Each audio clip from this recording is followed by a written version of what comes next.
Carro elétrico, motor a combustão, o que vai ser melhor para a sua oficina a curto prazo, a médio prazo e a longo prazo? Tá aqui comigo o Alfredo da MT Thompson, que é um estudioso desse assunto e está aprofundando muito nessa relação que existe hoje. E aí, claro, a gente não pode deixar de observar a frota do país, não pode deixar de observar o que está acontecendo fora do país, para a gente entender isso e ver como que isso afeta diretamente ou vai afetar no dia a dia das nossas oficinas. Então, assiste esse vídeo até o final, porque olha, vai ajudar demais a abrir os horizontes nossos para esse momento que a gente está vivendo da eletrificação ou não dos carros que estão aí batendo na porta todos os dias nas nossas oficinas. Bom, mas antes da gente continuar, é claro, você já sabe, né? Põe na pausa. Se você ainda não está inscrito no meu canal, se inscreva no canal, ative o sininho de notificações, não se esqueça de deixar um like, mas olha, principalmente, coloque os seus comentários, as suas dúvidas, as suas perguntas. O que eu não conseguir responder, o Alfredo vai responder. E se a gente não souber, não tenha dúvida também, que a gente vai estudar, vai atrás para poder responder.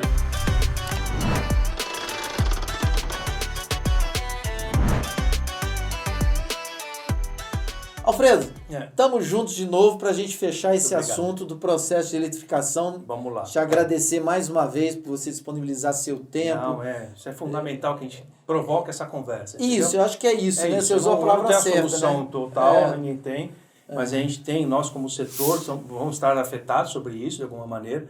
Então a ideia é que a gente discuta isso, que vocês interajam com a gente, que tragam informações diferentes, para a gente agregar isso e entender o processo. É isso, né? É isso. Não ficar fora desse momento. E uma coisa legal é assim, a gente nós já estamos vendo mais carros elétricos nas cidades. Sim. Então isso é uma realidade. É uma realidade. Mas eu não posso deixar de voltar num número que você passou, que olhando a frota, e esse número você extraiu do Fraga, que esse número dos carros elétricos hoje representam 0,25% aproximadamente da frota do país. Isso. Então, por mais que a gente esteja vendo carros elétricos rodando nas ruas, esse número ainda é pequeno proporcional à frota. E outra coisa legal que você falou no primeiro vídeo é a quantidade de carros que existe hoje no motor a combustão, gasolina e etanol, e que isso não vai se mudar da noite para o dia. Esses carros vão continuar rodando, etc. Até porque o carro elétrico, por si só, já é um carro mais caro. Isso. E o processo de autonomia do carro elétrico também ele é um pouco mais delicado, um pouco mais difícil. Eu estou dando essa pequena introdução porque eu quero voltar num assunto que a gente começou, mas eu queria no primeiro vídeo, mas eu queria aprofundar. Que é assim, não adianta a gente ter um carro elétrico, mas a energia que abastece esse carro elétrico é uma energia suja. Tem que ser uma energia limpa. E aí, quando a gente fala em petróleo, quando a gente fala em minério, quando a gente fala em cobre, quando a gente cai na bateria do carro elétrico, cara, de verdade dá vontade de pirar a cabeça, né? Que viagem é essa, velho? Então, como eu falei, a tendência, então, o carro, essa questão como eu falei, o motor elétrico é excelente. O problema é a bateria. Então, para hoje você ter uma ideia, uma bateria chega a ter 500 quilos. Claro, então, mas você não vai lançar com menos quilos. É um processo evolutivo, é natural, né? Tecnologia, né?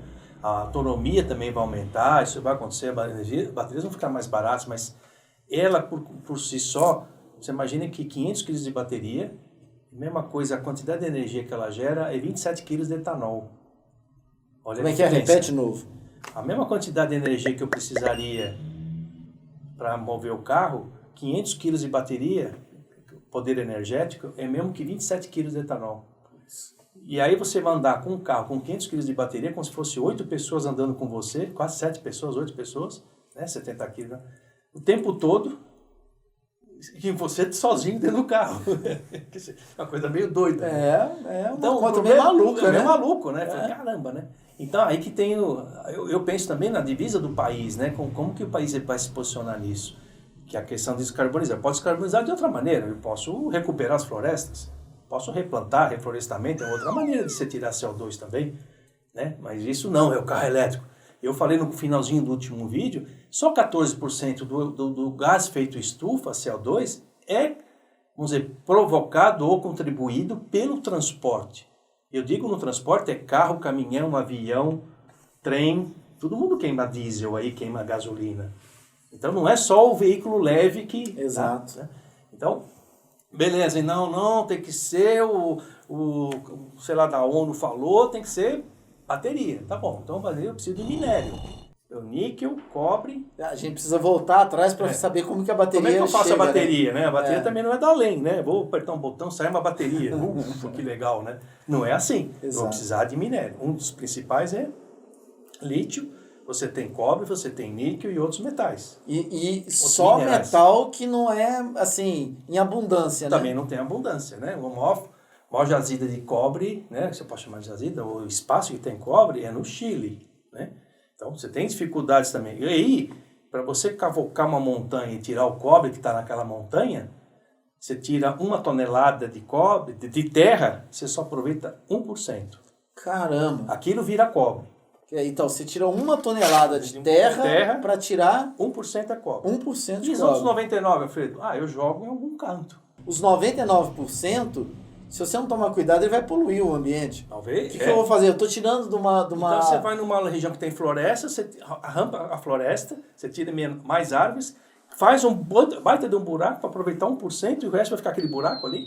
E o efeito daquilo na fauna, na flora. Pô, mas será que vale a pena então eu parar de queimar petróleo, que eu faço um furo lá embaixo, tudo bem, é ruim, tem seus problemas, e fazer um baita de um buraco na terra e aquele resíduo não servir para nada? Então, mas será que fizeram essa conta para poder fazer É aí que o pessoal fala, o pessoal que fabrica minério, ele está dizendo, gente, não vai ter cobre suficiente pelo que vocês estão imaginando de demanda. Um carro elétrico, um carro normal usa 15 quilos de cobre. Um carro elétrico vai para 83 quilos. Então é muita coisa de cobre que ele vai precisar. Então, gente, essa conta não fecha. Outra coisa, para você extrair minério, extrair o cobre, você precisa de muita água. E a água não tem água potável, abundância, né? E os maiores lugares que tem cobre no Chile é no deserto, onde não tem água. Não, e um detalhe, né? Assim, eu sei que todo mundo já sabe, mas acho que é bom reforçar que a extração, a água utilizada na extração é água doce. Não é água do mar. Aí você tem que pegar água do mar, tirar o sal, fazer o processo e essa água depois vai conseguir ser reutilizada. Aí encarece demais o processo. Quer dizer, aí é custo, né? Não, eu estou comentando tudo isso porque nós estamos falando em carros elétricos, pensando sempre num ambiente mais limpo, num mundo mais limpo, no meio ambiente mais limpo, mais né? Limpo, né? E aí, só que quando você olha para trás, você começa a enxergar coisas que acho que é o que a gente está falando agora, é despertar o interesse de todo mundo que está assistindo, a gente aqui, de ter uma visão mais ampla. Mais ampla, é só isso, é só para ver todos os lados, é isso que eu quero provocar. Então, você acha que vai valer a pena a gente parar de ter um carro híbrido, etanol, que eu já falo um pouquinho sobre ele, que é perfeito para esse processo, do que deixar um buraco enorme em algum país? Não, é lá no Chile, não, é lá no outro. Não adianta.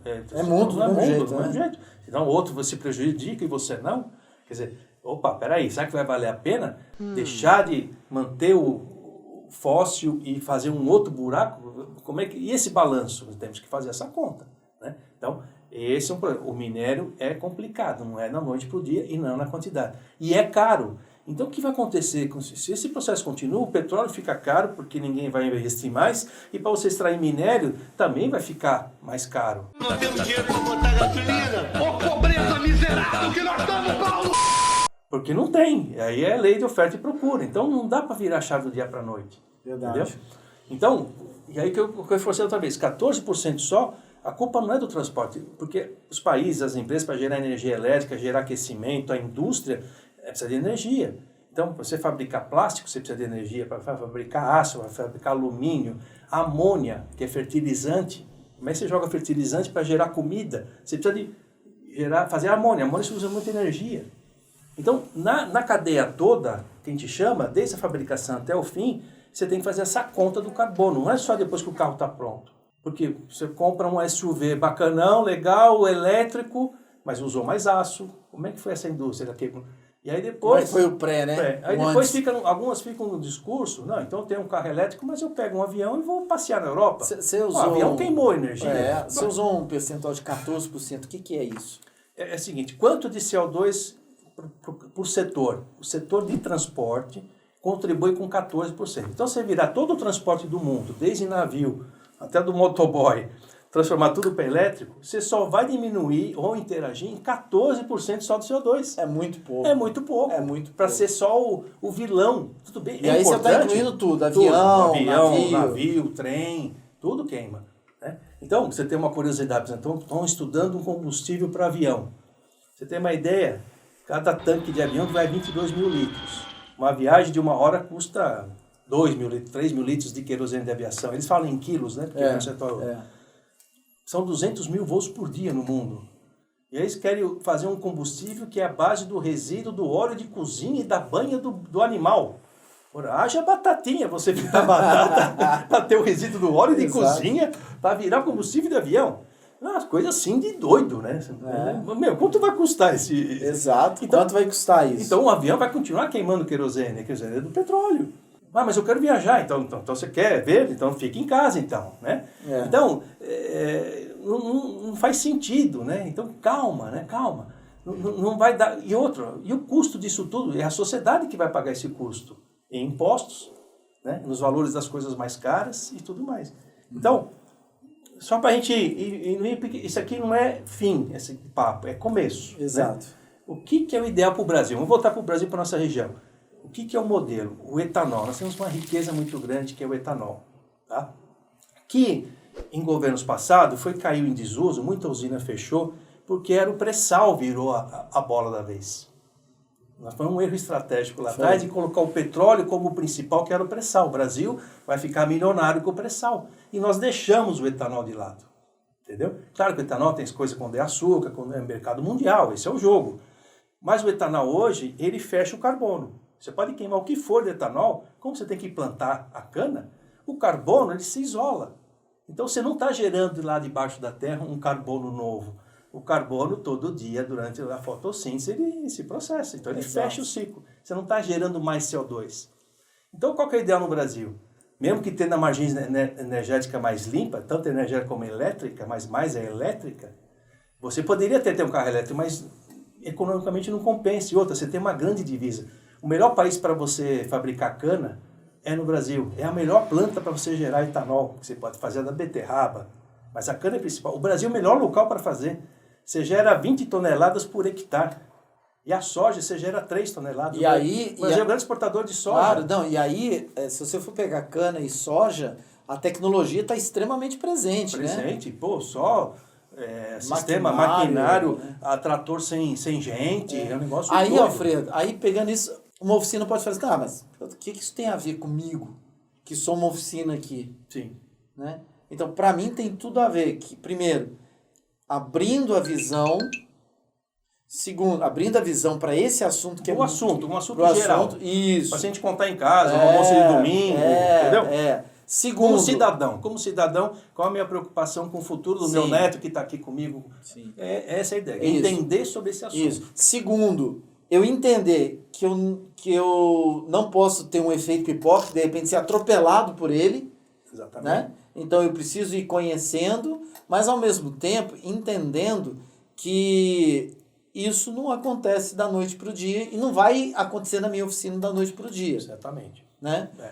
Por um outro lado, quando a gente olha essa questão do flex, do etanol, da gasolina, a gente sabe que hoje 99,9% dos carros que chegam nas oficinas são flex, com algumas exceções que são diesel. Mas a grande maioria são flex. E vai continuar muito tempo. E vai continuar. Mas o que pode vir novo? Né? Qual que é o modelo brasileiro dessa frota nova que virá? Obviamente é o híbrido, tá? Que já é o maior hoje, se você comparar hoje com o elétrico. 80% da frota elétrica já é híbrida. E flex já, quer dizer, que foi uma tecnologia que a Toyota lançou. Né? A gente pode falar o nome aqui.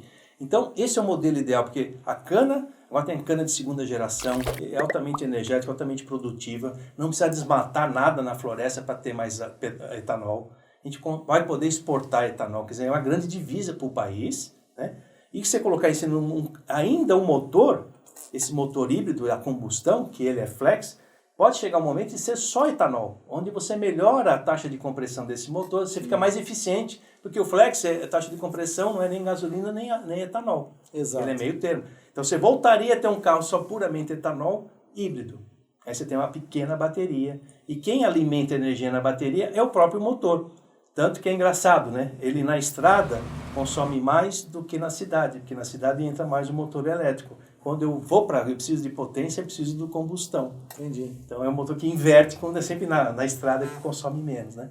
Então, gente, eu acho que esse, assim, é um modelo que está se desenhando, é o modelo ideal, a gente vem escutando sobre isso, que é motor híbrido, mas queimando etanol. Pô, mas ainda motor de combustão?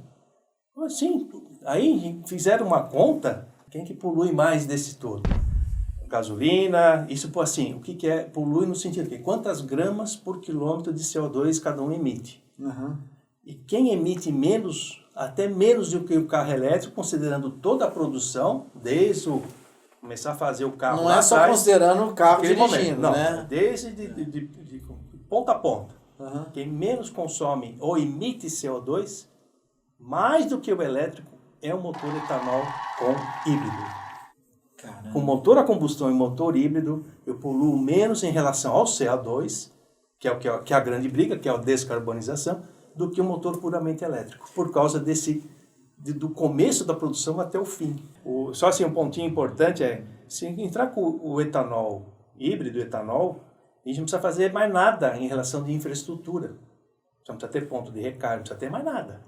Tá? Não tem, já está pronto, porque a capilaridade de distribuição de combustível no Brasil é fantástica.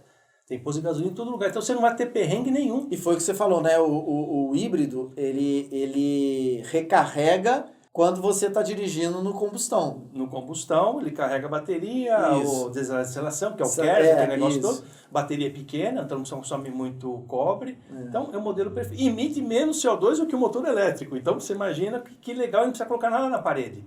E não precisa de investimentos caríssimos Caríssimo. dos pontos de recarga espalhados pelo Fizeram a país conta inteiro. né, o Ricardo Mussa, presidente da Raízen, falou, mais de 300 bilhões de reais precisa de infraestrutura. Não temos esse dinheiro. Então o Brasil está num modelo assim, já está pronto no Brasil, não precisa fazer mais nada. É só ter uma política pública incentivando esse modelo. Então, não pensando em fechar o assunto, mas em trazer um exemplo prático. Eu estava conversando com o Alfredo esses dias atrás, ele deu um exemplo da Noruega, que eu acho que ele mostra muito essa realidade do que está acontecendo também fora aqui do Brasil. Exatamente. E que se a gente não tomar cuidado, a gente não sei, talvez possa seguir por esse caminho. É mais difícil, o Brasil é muito continental, é grande, a frota é muito grande, Noruega é muito pequeno, mas não deixa de ser um exemplo real que está acontecendo, que aconteceu, né, Alfredo? Então, Noruega é um fabricante de petróleo, né? Tem petróleo, o país é muito engajado na questão meio ambiente, é um país pequeno, sem dúvida. Pô, em carro elétrico, tem que ser o referência. Né? Pô, todo mundo incentivou, o governo chegou e tirou o imposto para todo mundo comprar carro elétrico, e todo mundo comprou carro elétrico. Bom, aí foi uma febre, é o maior mercado de carro elétrico, proporcional à população do mundo. Bom, agora chega, depois de 2 anos, o governo olhou a conta e falou, ferrou.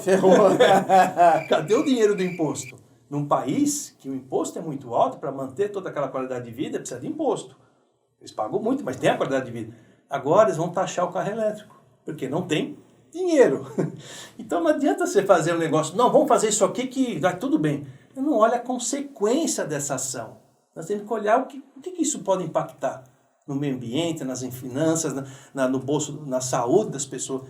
Tudo tem que ser considerado. Agora está todo mundo bravo porque vai taxar o carro elétrico. Porque faltou dinheiro no governo.